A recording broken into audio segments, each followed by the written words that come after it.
great to talk to you on location here at NASA because you seem to know everything about everything that's been going on here. How much of a passion project was this for you, quite simply? It became more and more of a passion project as it went on. I didn't start off knowing that much about space travel. I knew the broad strokes about Apollo 11 and Neil Armstrong. But I think the thing that really shocked me is as soon as I started doing research on this movie and started reading Jim Henson's book that the movie's based on, was realizing how little I did know.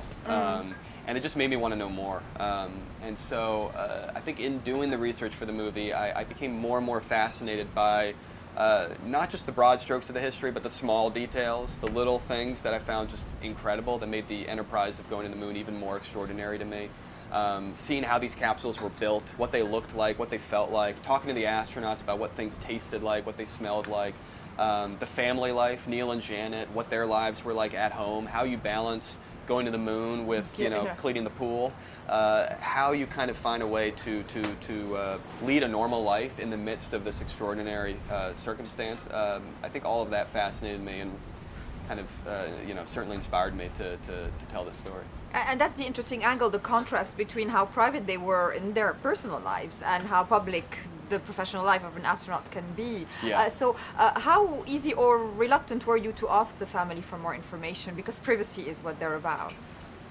Well, I was, you know, I actually didn't know the extent to which they would be as generous as they were with us, with their time and with their private lives. It's actually an extraordinary thing. I still kind of pinch myself that we were able to spend as much time as we did with the Armstrong family themselves and with people who knew Neil well, people who grew up with him, people who worked with him.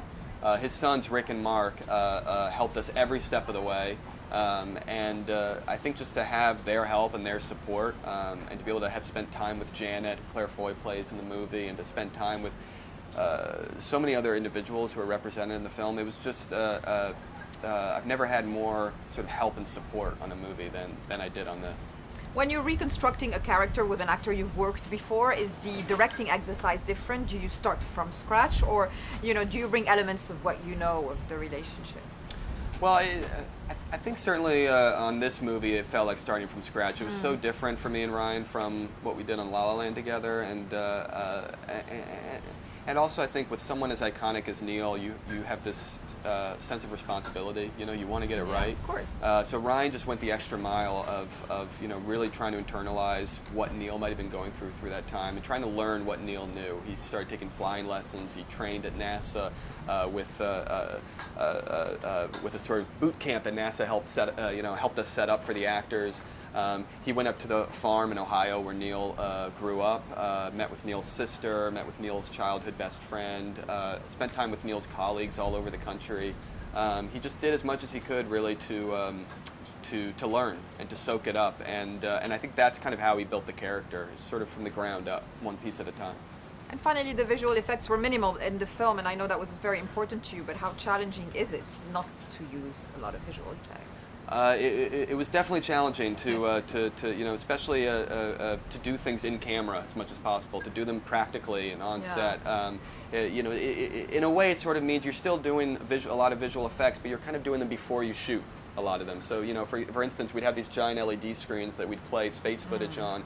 So when Ryan would get into a capsule, we'd put the camera in the capsule with him, look out the window, we could see what Neil would have been seeing. But of course, all that stuff has to be created beforehand. So there are visual effects, but they're sort of done in advance, and it puts an even greater amount of pressure on the visual effects team, on the production design team who had to create all these capsules, and sort of on everyone on set. It was definitely the most difficult technical undertaking I've ever done. But yeah, it was sort of amazing to see what we got back on screen. And people have to see it on IMAX because this is not the kind of film for the small screen. I think so. I think it's well, we wanted it to be a ride for the audience. We want the audience to feel like they're going into space too. So I think the IMAX presentation is really pretty perfect for that.